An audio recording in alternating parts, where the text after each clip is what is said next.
오늘은 읽은 말씀을 통해서 전염병에 안 걸리려면 이런 말씀의 제목을 통해서 함께 은혜 받는 시간을 갖도록 하겠습니다.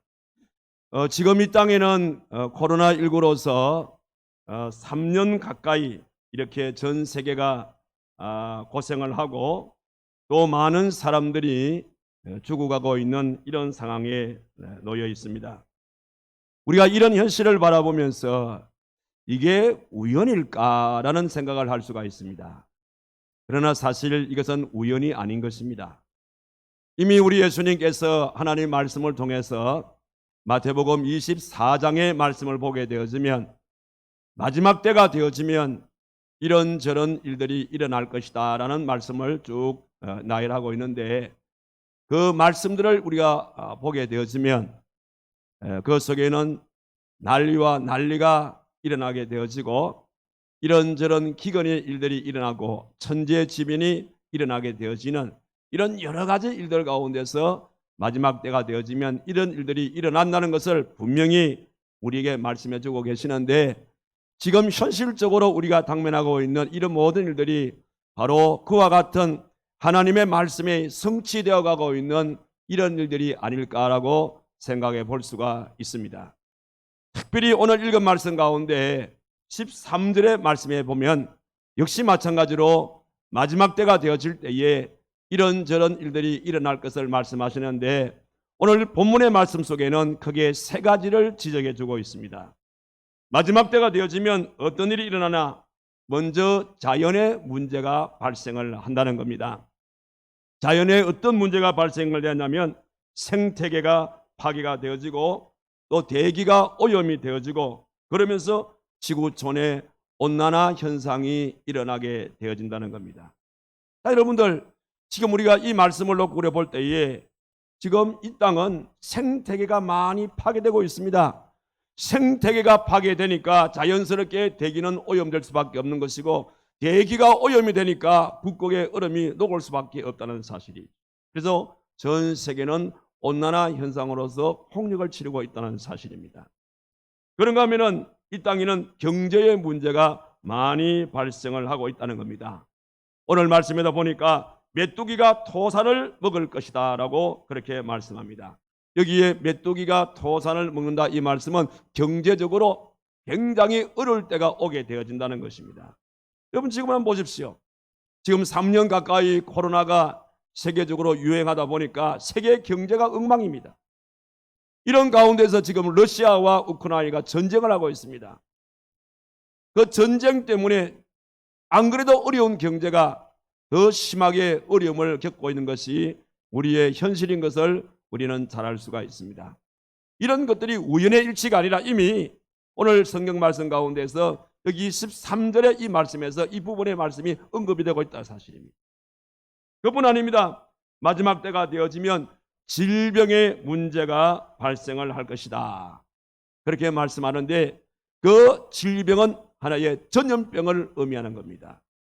그러니까 마지막 때가 되어지면 이 전염병이 굉장히 성행할 것이라는 것을 오늘 본문에서도 지적해 주고 있는데, 지금 지구촌은 이 바이러스, 이 코로나 전염병에 의해서 지금 엄청나게 어려움을 겪고 있습니다. 지금 우리나라 같은 경우도 어제 저녁 9시 기준으로 해서 보니까 지금 우리나라에 코로나가 어제 그 9시 기준으로 해서 발표한 걸 보니까 31만 8,838명. 어젯밤 9시의 통계입니다. 그러니까 12시까지 우리가 더 계산해 보게 되어지면 아마 35만 가까이 나오지 않았을까, 이런 통계가 나오는 것을 보게 되어지는데, 그런데 이런 전염병은 우연이 아니라 역사적으로 보게 되어지도 이런 전염병들이 시대마다 유행을 했던 것을 잘 알 수가 있습니다.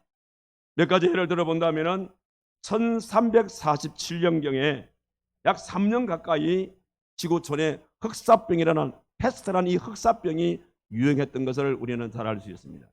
그런데 바이러스에 의해서 감염이 되어지는 이런 모든 병들은 이 정세가 거의 비슷합니다. 몸살이 오고 두통이 생기고 목이 아프고 그 다음에 기침이 나고 거의 독감 증세와 비슷한 이런 부분들이 바이러스에 의해서 발생되어지는 그런 부분입니다. 여기에 1347년에 있었던 이 흑사병은 그런 증세 가운데에 몸에 그 검은 반점이 생기는 거예요. 그게 흑사병이라 이 말입니다. 그래서 흑사병에 그 당시에 죽은 사람이 약 2,500만에서 5천만 정도 될 것이다. 이 흑사병은 유럽 중심으로 발생한 그런 병이기 때문에 그 당시에 흑사병으로 죽은 자가 유럽 지역의 약 3분의 1 정도가 될 것이다. 그렇게 추산할 정도로 흑사병으로 수많은 사람들이 생명을 잃었습니다. 그 이후에 1918년도에 스페인 독감이라는 이런 이 전염병이 전 세계에 돌았습니다. 그때도 스페인 독감으로 죽은 사람의 수가 2,500만에서 약 5천만 명 정도 될 것이다. 그렇게 추산하는 겁니다. 그 당시 우리나라도 스페인 독감에 걸린 자가 약 700만 명 정도 되었습니다. 700만 명 가운데서 그 스페인 독감으로 죽은 사람이 14만 명이 그 당시에 우리나라 사람들 가운데서도 죽게 되었다는 것입니다. 그 일 이후에 2003년도에 우리가 잘 아는 사스, 2015년도에 그 다음에 메르스, 그다음에 그 에볼라, 그리고 2020년도 지난 3년 전에 중국 우한에서 시작되어진 코로나19. 이 병을 왜 코로나라 그러지? 코로나. 여러분, 이번에 이 코로나의 이 바이러스는 꼭 모양이 왕관처럼 생겼다고 해서 이 코로나는 이게 뭐냐? 크라운에서 온 단어거든요. 그러니까 이 왕관처럼 생긴 바이러스라 해가지고 코로나라 이런 이름을 붙이게 된 것입니다. 그런데 일반적으로 우리가 병을 보게 되어지면 이 병은 크게 두 종류로 우리가 생각할 수가 있어요. 하나는 뭐냐면 하나의 병은 세균이나 박테리아에 의해서 오는 병입니다. 그런데 세균이나 박테리아로 오는 이런 모든 병은 항생제를 통해서 이 그 세균도 박테리아도 다 죽일 수가 있는 겁니다. 이거는 문제가 안 되는 거예요. 그러니까 세균에 의해서 박테리아에서 오는 이런 모든 병은 항생제를 투입하게 되어지면 다 죽게 되어 있습니다. 그런데 바이러스에서 오는 병이 있지 않습니까? 이 바이러스에 의해서 오는 이 병은 항생제를 투입해도 죽지를 않습니다. 쉽게 말씀드리면 감기란 것이 바로 바이러스에 의해서 오는 것이거든요. 그래서 우리 흔히들 하는 말 가운데서 감기가 걸리게 되어지면 감기에는 뭐가 없다고 합니까? 감기에는 약이 없다는 말이 있죠. 이 감기는 바이러스에서 오는 것이기 때문에 항생제를 투입해봤자 큰 의미가 없다 이 말입니다. 그래서 이런 바이러스는 일반적으로 우리 몸속에 이 바이러스가 들어오게 되어지면 보통 7일 정도가 되어지면 자멸하게 되어 있습니다. 그러니까 감기에 걸리게 되어지면 한 일주일 정도 고생한다는 말이 그래서 나온 거예요. 이번에 이 코로나도 마찬가지인 것입니다. 이 코로나가 우리 몸에 침투하게 되어지면 이 바이러스균은 한 일주일 정도 우리 몸속에 있는 거예요. 살아있다가 일주일 정도 지나게 되어지면 자동적으로 소멸하게 되어진다는 겁니다. 자, 그래서 우리가 이런 바이러스에 의해서 오는 이런 모든 병을 그러면 이길 수 있는 길이 없을까? 그것은 약을 통해서 이기는 것이 아니라 바로 이런 경우에는 면역성을 키우게 되어지면 결과적으로 바이러스는 침투할 수가 없다는 거예요.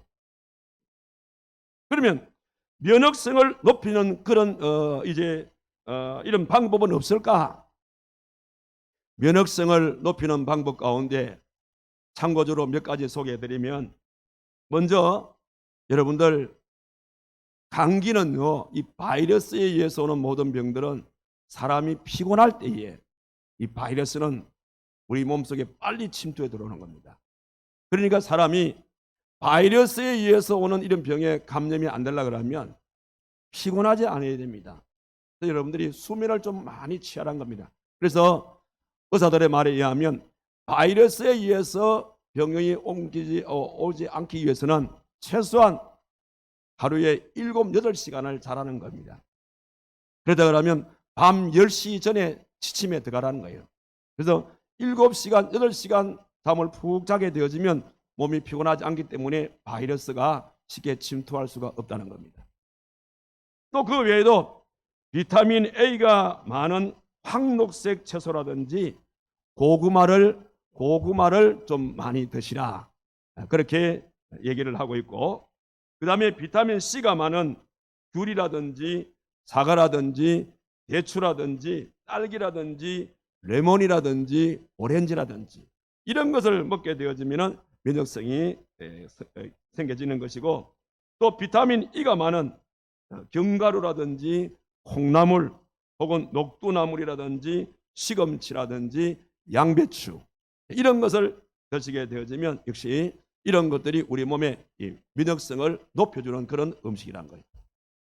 그 외에도 물을, 여러분들 이 바이러스 균은 주로 우리 목을 많이 칩니다. 그러니까 물을 하루에 보통 한 8컵 정도 물을 마시게 되어지면 좋다는 것이고요. 그리고 또 하나는 손을 깨끗이 씻으라는 것이고, 그리고 가장 쉬운 방법은 뭐냐면 매일같이 하루에 1시간 이상, 최소한 1시간 정도 운동을 하게 되어지면 이런 모든 것들이 우리의 면역성을 높여주게 되어진다는 겁니다. 그래서 자연스럽게 우리 몸의 면역성이 높아지게 되어지면 바이러스균은 쉽게 우리 몸속에 침투해 들어올 수가 없다는 것입니다. 그래서 우리가 일반적으로 여러분들 이 전염병에서 여러분들이 이기려고 하게 되어지면, 이렇게 면역성을 키워주게 되어지면 우리는 어느 정도 이 전염병을 우리가 이겨낼 수가 있다는 겁니다. 자, 오늘 이 본문의 말씀 속에 바로 그와 같은 얘기가 또 기록이 되어 있습니다. 오늘 이 본문의 말씀은 어떤 말씀이냐면, 솔로몬이 10년 가까이 걸쳐서 자기의 궁과 그리고 하나님 성전을 완공하게 되었습니다. 급기야 이 하나님 성전을 완공을 해서 하나님 앞에 봉헌식을 거행을 하게 됩니다. 오늘 이 본문의 말씀은 바로 봉헌식을 이제 하나님 앞에 드리고 난 그날 밤에 일어난 사건의 말씀인 것입니다. 자, 그날 밤에 어떤 일이 일어났을까? 자, 오늘 말씀, 읽은 말씀 가운데 12절의 말씀을 한번 봅시다. 이 말씀 보니까 밤에 여호와께서 솔로몬에게 나타나사 그에게 이르시되 내가 이미 내 기도를 듣고 이곳을 택하여 내게 제사하는 성전을 삼았으니 혹 내가 하늘을 닫고 비를 내리지 아니하거나 혹 메뚜기들에게 토산을 먹게 하거나 혹 전염병이 내 백성 가운데서 유행하게 할 때에 내 이름으로 일컫는 내 백성이 그들의 악한 길에서 떠나 스스로 낮추고 기도하여 내 얼굴을 찾으며 내가 하늘에서 듣고 그들의 죄를 사하고 그들의 땅을 고치시리라. 이 말씀을 하신 겁니다. 자, 그러면 지금 이때가 언제냐면 솔로몬이 하나님의 성전을 봉헌한 그날 밤이거든요. 그리고 일반적으로 생각할 때에 이렇게 축제에 좋은 날, 굳이 하나님께서 그날 밤에 솔로몬에게 굳이 이런 부정적인 이 말을 할 필요성이 있겠는가? 우리가 그렇게 생각할 수가 있습니다. 그런데 우리가 이 말씀을 잘 보게 되어지면 오히려 이것은 하나님께서 솔로몬을 사랑하는 그런 하나의 모습으로서 지금 이 얘기를 하고 있는 거예요. 그럼 왜 이 얘기를 했을까? 바로 그것은 하나님께서 이스라엘 백성들을 바라보게 되어질 때에 인간이란 것은 여전히 연약한 존재란 겁니다. 연약한 존재이기 때문에 넘어질 수도 있고 실패할 수도 있고 시련에 우리의 삶 속에 시련이 닥칠 때도 있다 이 말입니다.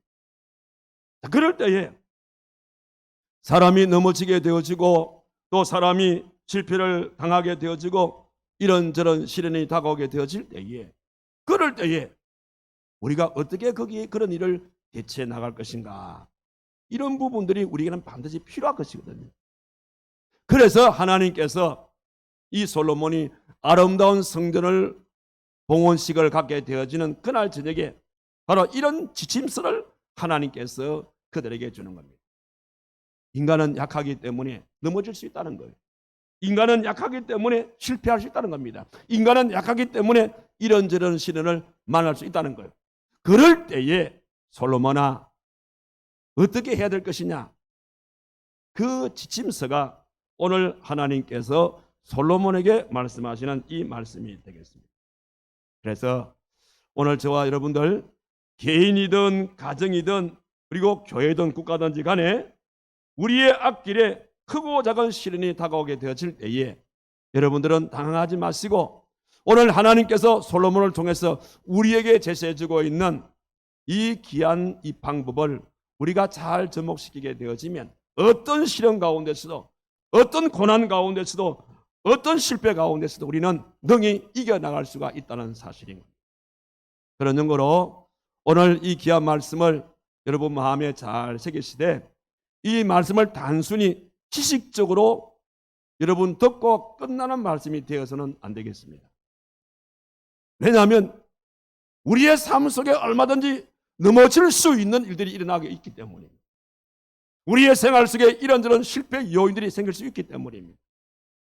우리의 생활 속에 여러 가지 많은 시련들이 올 수 있다는 겁니다. 그럴 때에 여러분들이 당황하지 마시고 오늘 우리가 배우고 있는 이 말씀을 여러분들이 그때에 그때마다 잘 접목시키게 되어지면 틀림없이 여러분들은 그 모든 것을 능히 이길 수 있는 그런 아름다운 결과가 나올 줄 믿습니다.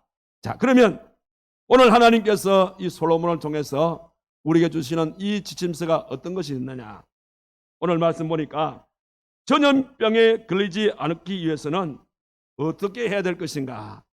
이게 단순히 전염병만 해당되는 것이 아니라 말씀드린 대로 우리가 이런저런 일들로 실패할 때에 시련이 왔을 때에 고통이 왔을 때에 또 여러 가지 일들로서 내가 좌절 속에 있을 때에 모든 이런 부분들이 다 여기에 해당되는 그런 말씀이라 그렇게 볼 수가 있습니다. 자, 그러나 오늘 우리가 말씀 제목이 전염병을 우리가 안 걸리려면이라는 제목이기 때문에 제가 전염병을 제가 중심으로 해서 말씀을 한번 전하겠습니다. 그러면 전염병에 걸리지 않기 위해서 우리가 어떻게 하라고 했습니까? 첫 번째 방법이 14절에 나옵니다.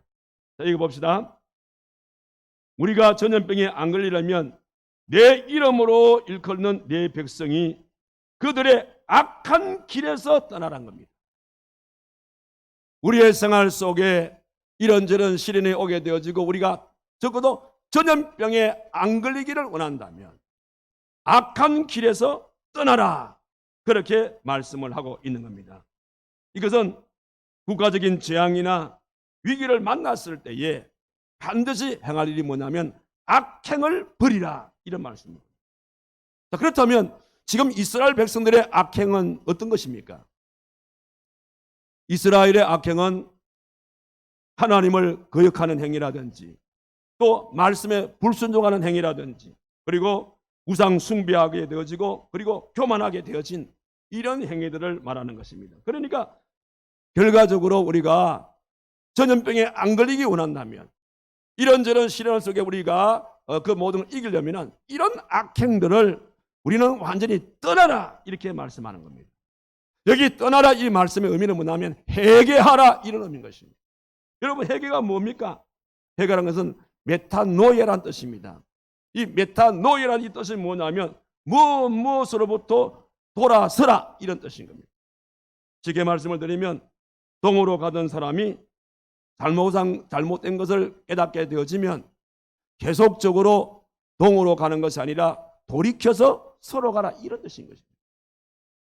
그런데 가끔 보게 되어지면 자기는 회개했다고 말합니다. 눈물 콧물 흘리면서 나는 하나님 앞에 이런저런 지은 죄를 하나님 앞에 회개했습니다.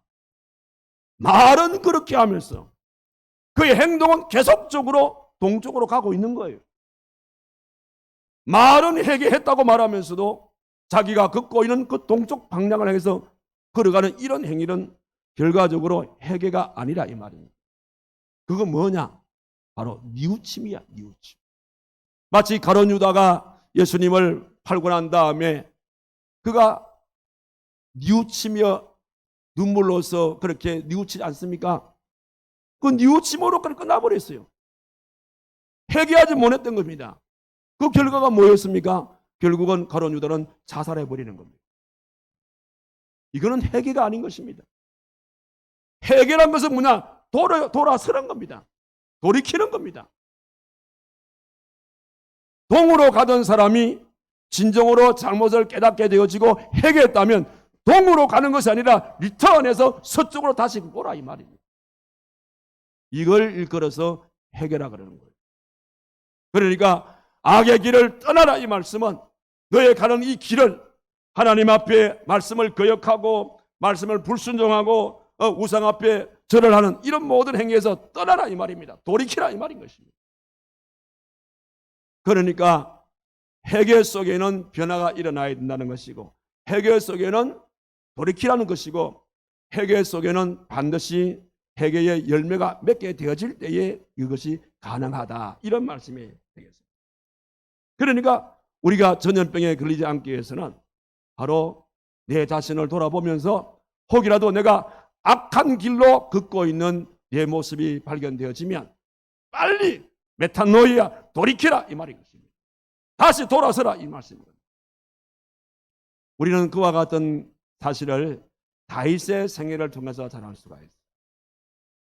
다윗이 한 번은 그가 왕이 되었을 때에 요압 장군을 통해서 인구 조사를 하라고 명을 내립니다. 그 말씀이 역대상 21장에 나오게 되어지는데 사실은 역대상 21장 1절에 한 말씀 보게 되어지면 인구 조사를 하는 이것이 하나님께서 다윗에게 명한 말씀이 아니었어요.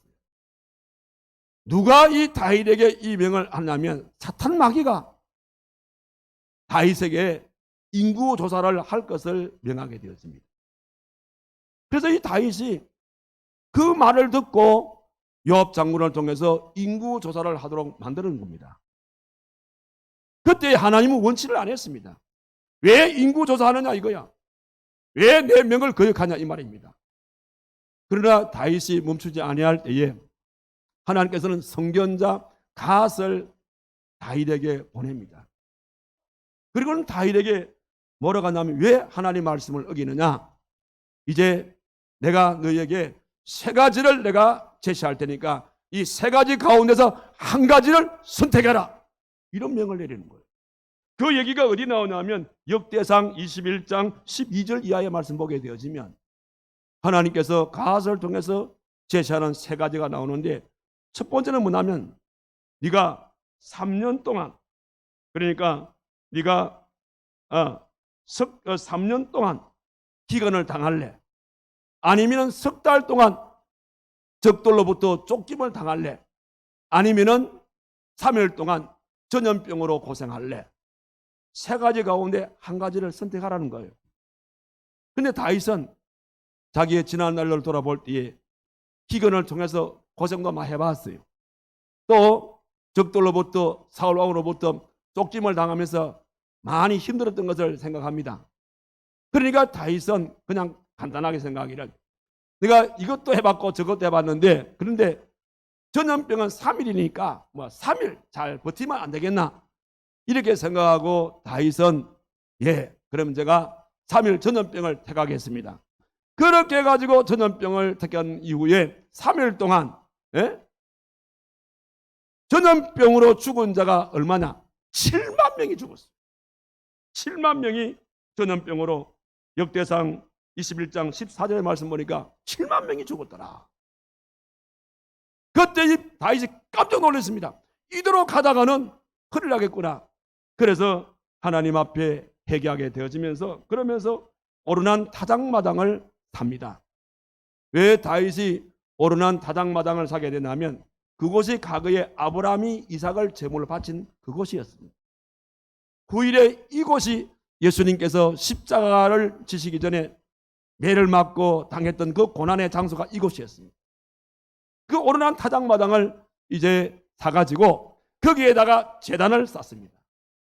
하나님 앞에 제단을 쌓고 번제와 소제를 하나님께 드리게 되어질 때에 하나님께서 그 제사를 받아주시면서 그러면서 전염병을 멈춰주시는 것을 볼 수가 있습니다.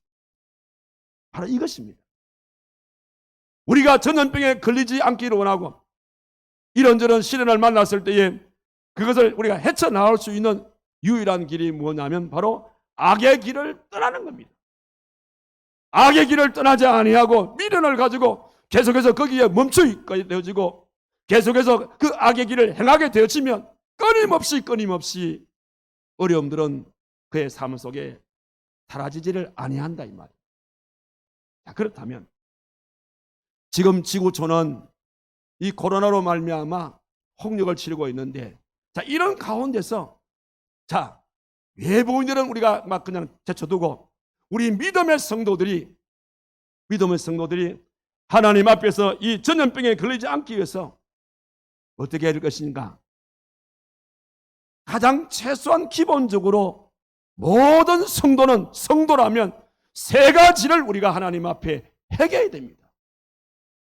그 세 가지 회개가 뭐냐? 첫 번째는 주의 말씀을 소홀히 우리가 여겼던 겁니다.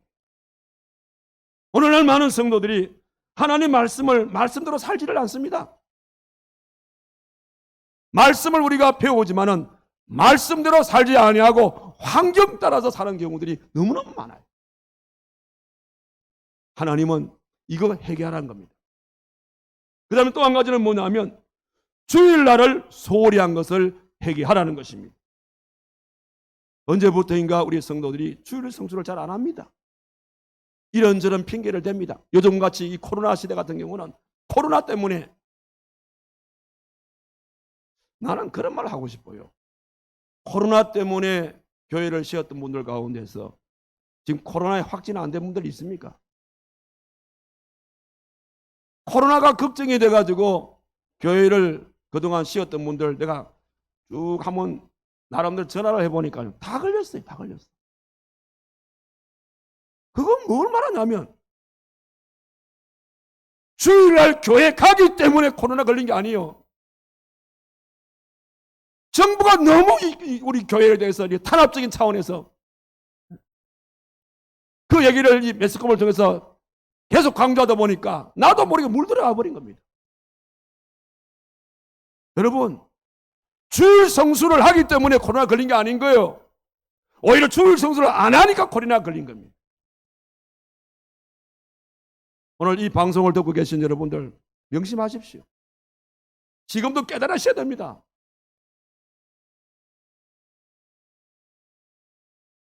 우리가 주님의 주의 날을 소홀히 한 것 회개하지 아니하고는 이 땅에 전염병이 끝나지 않습니다. 먼저 믿는 우리들이 주일을 소홀히 했던 것 회개해야 됩니다. 정말 여러분들 주일을 온전히 주일을 성수하고 있습니까? 혹시나 여러분들 가운데서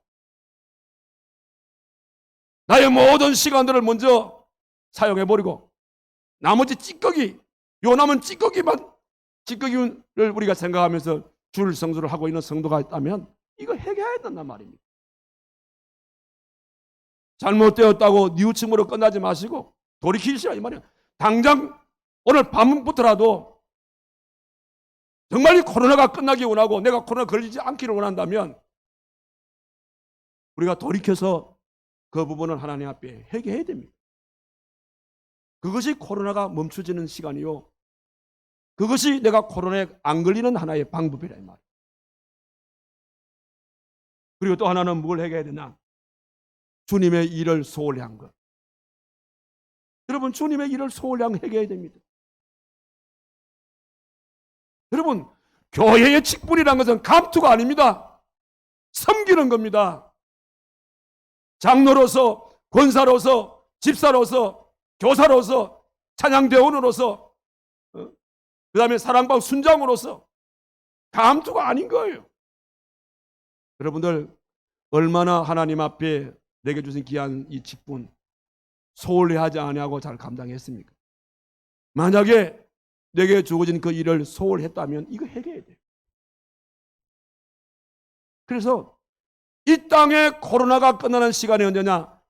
믿는 우리들이 먼저 하나님 앞에 말씀을 소홀히 한 것, 주일 성수 소홀히 한 것, 내게 주신 사명 소홀히 한 것, 이 모든 것을 중심으로 하나님 앞에 내려놓고 회개할 때 그 시간이 어떤 시간이냐? 이 땅의 모든 전염병이 끝나는 시간이 된다는 사실입니다. 이 사실을 믿으시기 바랍니다. 이 길만이 코로나가 끝날 수 있는 길인 것을 우리에게 이 방법을 먼저 말씀해 주셨습니다. 그 다음 또 한 가지는 무엇인가 하면 하나님 앞에 자기를 낮추고 겸손하라. 오늘 14절의 말씀 보니까 여기 보니까 자기를 낮추고 스스로 낮추고라는 말씀이 나오잖아요. 자기를 낮추라 이 말이에요. 자기를 낮춘다는 것은 뭘 말하지요? 겸손하라 이런 뜻이거든요. 다시 말씀을 드리면 내 방법을 포기하고 하나님의 방법을 선택을 하라 이런 의미의 말씀이 되겠습니다. 여러분 요즘 사람들이 얼마나 교만한 줄 아세요? 요즘 사람들을 보게 되어지면 지식적으로, 권력적으로, 물질적으로, 도덕적으로 얼마나 교만한지 몰라요. 이제는 과학적으로 뭐라는 줄 압니까?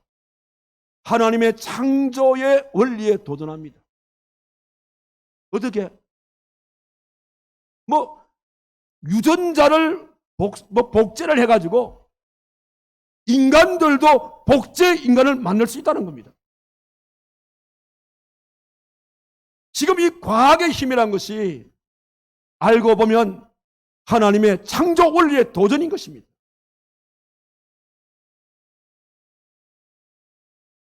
그런데 아무리 인간들이 하나님의 창조의 원리에 도전한다 하더라도 하나님께서 우리를 볼 때는 티끌 같은 인생인 겁니다.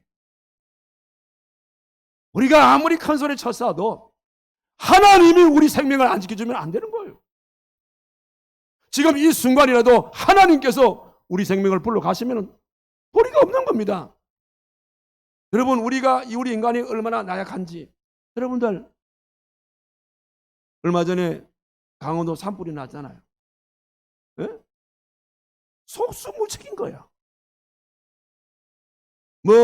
전국에 있는 모든 소방 헬기 270 몇 대가 동원돼 가지고 물을 아무리 그냥 뿌리고 야단 벚꽃통을 쳐도 바람이 부니까 계속해서 산불은 타들어가는 겁니다. 처음에 방송이나 이 매스컴에서 처음에는 270 몇 대의 헬기가 동원돼서 이제 산불은 곧 불길을 잡을 것이다. 그런데 계속해서 바람 불고 안 되니까 이제 방송에서도 뭐라냐면 하늘에서 비가 내려야 된다. 인간의 교만의 콧대를 꺾는 겁니다. 인간의 힘으로 아무리 해봤지만은 불길을 잡을 수가 없어요. 그러니까 방송에서도 하늘에 비가 내려야만이 불길이 잡힌다. 시인해버렸습니다. 그러고 난 다음에 그 다음 날입니까? 하나님께서 비를 내리신 거예요. 지금은 비만 내렸습니까? 3월 이 중하순경에 그냥 눈을 그냥 얼마나 많이 내렸는지 지금. 여러분 현대인들이 아무리 강하다고 목에 힘을 줘봐도 이게 인간의 한계입니다. 하나님께서 우리를 바라볼 때에는 정말 참 티끌만도 못하는 것이 우리 인생이라 그 말이에요. 그래서 우리 예수님께서 마태복음 16장 24절에서 뭐라 그랬습니까? 예수께서 제자들에게 이르시되 누구든지 나를 따라오려거든 자기를 부인하고 자기 십자가를 지고 나를 따를 것이라 이렇게 말씀을 하셨고, 또 요한복음 12장 24절의 말씀에도 보니까 하늘의 밀이 땅에 떨어져 죽지 아니하면 하늘 그대로 있고 죽으면 많은 열매를 맺느니라 그렇게 말씀해요. 그러므로 오늘 여러분은 문제를 진정으로 해결받기를 원합니까? 위기로부터 벗어나기를 원합니까? 코로나로부터 여러분들 벗어나기를 원합니까? 그러시다면 우리 자신들을 오늘 말씀드린 한없이 우리를 낮추시라 이 말입니다. 낮추시라 이 말. 겸손하라 이 말입니다. 내가 죽지 아니하고는 문제가 해결될 수가 없어요. 내가 죽을 때에 문제가 해결되는 거예요. 내 자신이 낮아지고 내 자신이 겸손하게 내 자신이 죽게 되어질 때에 우리는 위기를 탈출해 나갈 수가 있다는 사실입니다. 우리가 이 큰 산, 이 높은 산에 가보면 큰 나무들이 벼락에 맞아가지고 부러지게 되어지고 죽어 있는 것을 우리가 가끔 목격할 수가 있어요. 근데 신기한 것은 큰 나무가 벼락을 맞아가지고 죽으니까 작은 나무들이 자라더라 이 말. 지금까지 이 작은 나무들은 큰 나무에 가려가지고 자랄 수가 없었던 거예요. 그런데 큰 나무가 벼락에 맞아가지고 그냥 꺾어지게 되어지고 죽게 되니까 그 작은 나무들이 막 자라게 되어지다. 마찬가지입니다. 우리의 가정도 마찬가지입니다. 우리의 가정이 행복해지려면 큰 나무격인 아버지와 어머니가 죽어야 되는 거예요. 아버지와 어머니가 죽어야만이 우리 가정이 행복해질 수가 있는 거예요. 교회도 마찬가지인 겁니다. 교회가 아름답게 부흥되려면 목사님이 죽어야 되고 장로님이 죽어야 되고 권사님이 죽어야 되는 겁니다. 목사가 죽고 장로가 죽고 권사가 죽게 되어지면 자연스럽게 그 교회는 아름답게 성장해 갈 수가 있다는 사실. 그런 증거로 오늘 저와 여러분들 가정을 살리고 교회를 살리고 국가와 민족을 살리는 길은 다른 길 없어요. 내 자신이 한없이 낮아지고 그리고 우리의 삶이 겸손한 삶으로 그러면서 내 방법이 아니라 모든 것을 하나님께 다 맡기고 하나님의 방법대로 우리가 나가게 되었을 때에 나도 살고 가정도 살고 교회도 살고 국가가 산다는 사실을 믿으시기 바랍니다. 이게 바로 두 번째 방법이에요. 그 다음에 또 하나의 방법이 더 있습니다. 그 방법이 뭐냐면 간절히 기도하라는 겁니다. 오늘 말씀 보니까 여기 보니까 뭐라 그랬습니까? 스스로 낮추고 기도하여 이런 말씀을 여기 하고 있음을 보게 되었습니다. 왜냐하면 기도하게 되었을 때에 응답이 있는 법이고 기도하게 되었을 때에 하나님의 도움의 손길이 바로 거기에서 나오게 되기 때문인 것입니다. 그렇다면 우리가 전염병에 걸리지 않기 위해서 또 위기를 탈출하기 위해서 이럴 때 우리가 어떤 기도를 드려야 됩니까? 이럴 때에 드리는 기도는 두 가지입니다. 첫 번째는 뭐냐면 하나님 이런 위험 속에서 우리를 보호해 주십시오. 보호의 기도를 하시라 이 말. 출애굽기서의 말씀을 읽어보게 되어지면 하나님께서 모세를 통해서 이스라엘 백성들을 출애굽시키는 사건이 나오는데 마지막 바로 왕이 10가지의 재앙이 내릴 때에 항복하게 되었습니다. 그때 하나님께서 10가지의 재앙을 내릴 때에 이스라엘 백성들은 고센 땅 속에 이렇게 딱 보호해 주었습니다. 그러면서 하나님께서 이 바로가 항복을 하지 않으니까 하나님께서 이 고센 땅을 제하고 나머지의 파리의 재앙을 내립니다. 파리의 재앙을 내리니까 파리의 재앙이 내리는데 고센 땅에는 파리가 없어요. 왜? 하나님께서 이스라엘 백성들이 거주하고 있는 고센 땅을 보호해 주었기 때문입니다. 그뿐 아닙니다. 출애굽기 9장 6절의 말씀 보니까 애굽의 가축들은 다 죽는데 이스라엘 가축들은 죽지 않아요. 왜? 하나님께서 보호해 주었기 때문에. 그뿐입니까? 출애굽기 9장 26절의 말씀 보니까 이스라엘 자손들이 있는 이 고센 땅에는 우박이 안 내려요. 고센 땅에는 우박이 내리지 아니하고 고센 땅을 지은 모든 지역은 다 우박이 내려가지고 온 농작물에 피해가 갔던 것을 잘 알 수가 있습니다. 왜 그렇습니까? 고센 땅에 거주하는 이스라엘 백성들을 하나님께서 보호해 주셨기 때문에. 또 출애굽기 12장 23절의 말씀 보니까 마지막 장자의 죽음 때도 문설주에 양의 피를 묻혀놓은 곳은 하나님께서 건너가게 만드는 겁니다. 그것이 어떤 것입니까? 이스라엘 백성들이란 말이에요. 이렇게 하나님께서는 그가 택한 이스라엘 백성들을 철두철미하게 하나님께서 보호해 주시더라, 이 말씀인 겁니다. 그렇기 때문에 오늘 저와 여러분들, 이런 전염병이 창궐하게 번져나가고 있을 때에 다른 길 없어요. 하나님 앞에 기도하십시오. 그것도 간절히 기도하십시오.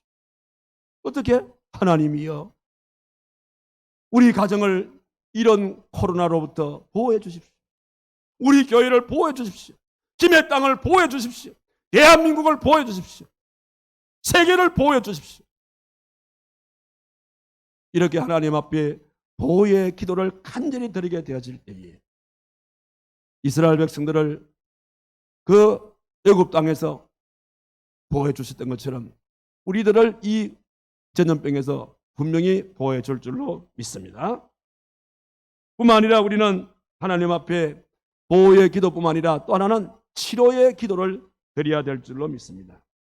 보호의 기도는 하나의 코로나를 막아주는 그런 기도라면, 치료의 기도는 본의 아니게 이 코로나에 걸려있는 우리들을 주고받는 겁니다. 코로나에 걸려있는 우리들이 어떻게 됩니까? 이런 질병을 우리가 겪고 있을 때에 하나님이여, 이 병을 치료시켜 주십시오. 왜? 우리 하나님은 치료의 하나님이 아니십니까? 라파의 하나님이 아니십니까? 라파의 하나님이여, 이 코로나에 감염되어 있는 우리들을 고쳐달라고 하나님 앞에 간절히 기도하게 되어질 때에 하나님은 반드시 우리를 고쳐줄 줄로 믿습니다. 그래서 우리 예수님께서는 마가복음 16장 17절과 18절에서 이렇게 말씀하고 계십니다.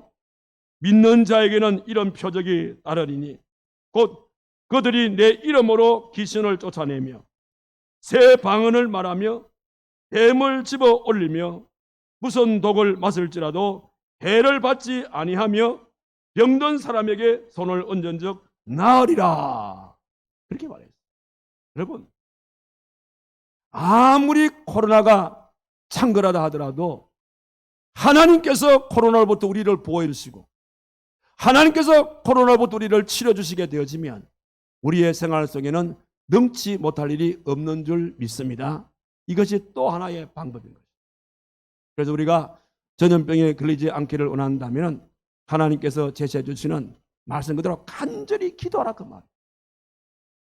그리고 또 한 가지는 무엇인가 하면 하나님의 얼굴을 구하라, 그렇게 말씀을 하고 있습니다.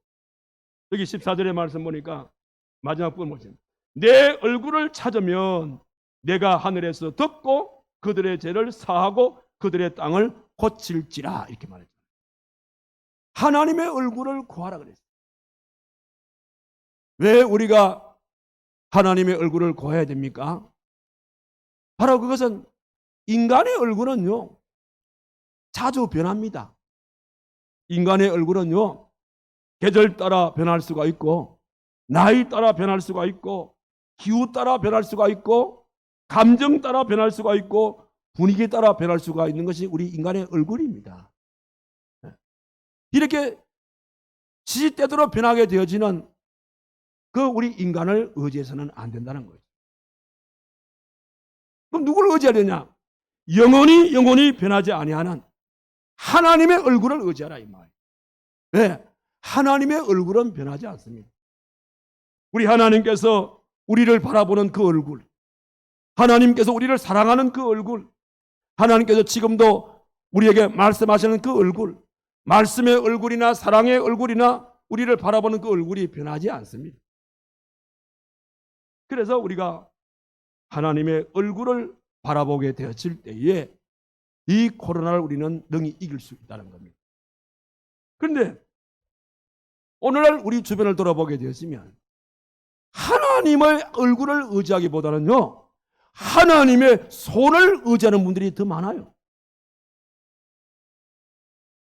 왜 우리가 먼저 하나님의 얼굴을 의지하지 못하고 하나님의 손을 의지하냐면, 하나님의 손은 어떤 손입니까? 하나님의 손은 능력의 손이기 때문입니다.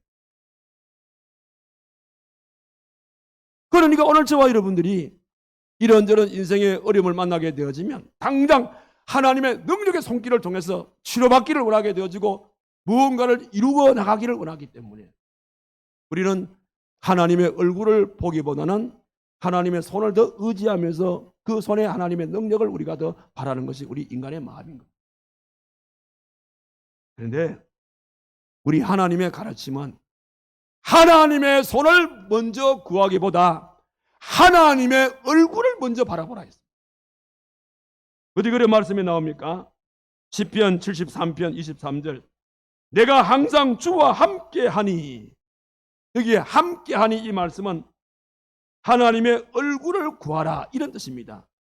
왜 하나님의 얼굴을 구하냐면 하나님의 얼굴을 구하는 자는 하나님이 가까이 계시고 하나님께서 늘 우리와 함께 동행해 주시기 때문입니다. 그러니까 시편 기자의 이 고백은 하나님의 얼굴을 바라보니까 하나님이 나와 함께 주셨고 나와 동행해 주시더라 이런 의미의 고백이라 이 말입니다.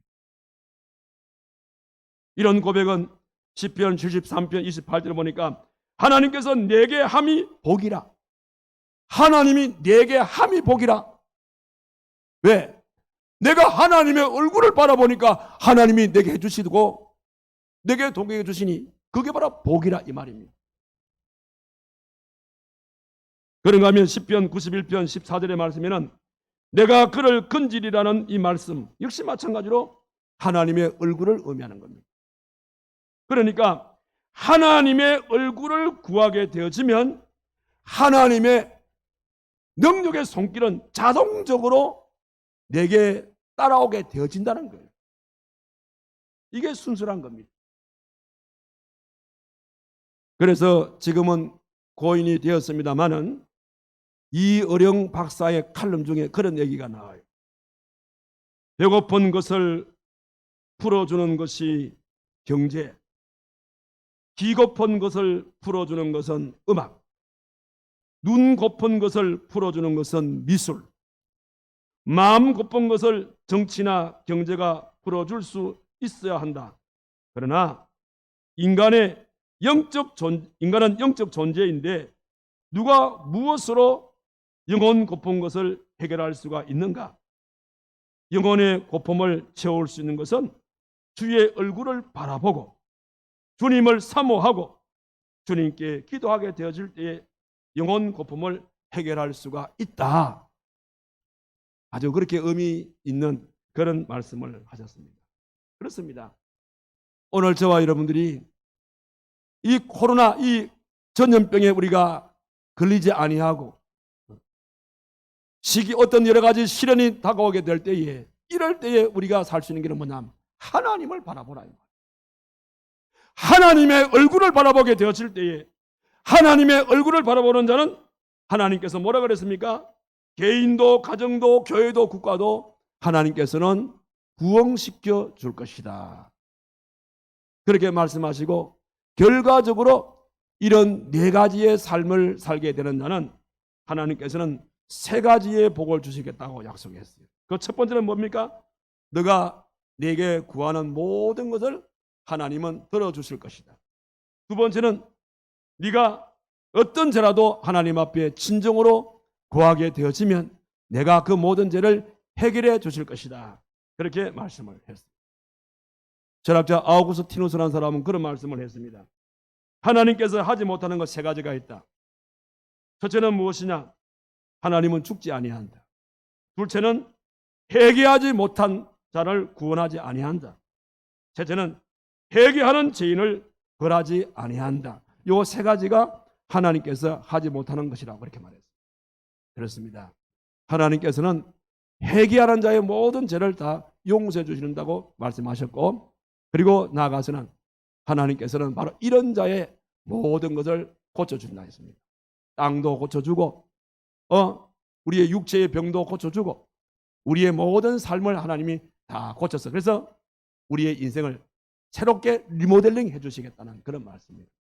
그래서 오늘 저와 여러분들 지금은 어느 때보다도 우리가 하나님 앞에 정말 간절히 기도하되 오늘 이 말씀을 통해서 주신 말씀 그대로 우리가 진정으로 전염병에 안 걸리게 원한다면 우리는 제약의 길에서 떠나야 될 것이고, 그리고 자기를 낮추면서 겸손하게 살 것이고, 그러면서 하나님 앞에 간절히 기도하고 나가서 하나님의 얼굴을 바라보게 되어지면 우리 하나님께서는 우리의 모든 기도를 들어주셔서, 그래서 모든 것이 주 안에서 잘되게 하시고 죄는 해결하도록 우리에게 해결해 주시고, 나가서 이 땅도 고쳐주시고 우리 육신도 고쳐주시고 우리가 갖고 있기를 원하는 모든 것을 하나님께서 새롭게 리모델링해서 지금보다 더 나은 아름다운 축복의 복으로 길로 우리를 인도해 주신다는 사실인 겁니다. 오늘 이 사실을 여러분 마음에 깊이 간직하시고, 지금이야말로 어느 때보다도 하나님 앞에 오늘 주시는 이 네 가지 방법으로 구할 때는 사실을 통해서 하나님께 간절히 구해서 여러분의 마음의 소원 성취도 이루어지고, 또 여러분을 통해서 이 땅의 모든 전염병이 종식될 수 있는 그런 아름다운 축복 속에 살아가는 저와 여러분 되기를 주님의 이름으로 축원합니다. 기도합시다. 걸어가신 살아계신 하나님 아버지, 오늘도 귀한 말씀을 통하여서 우리의 마음 속에 이 전염병을 우리가 이길 수 있는 길을 말씀으로 조명해 주신 것 너무나도 감사를 드립니다.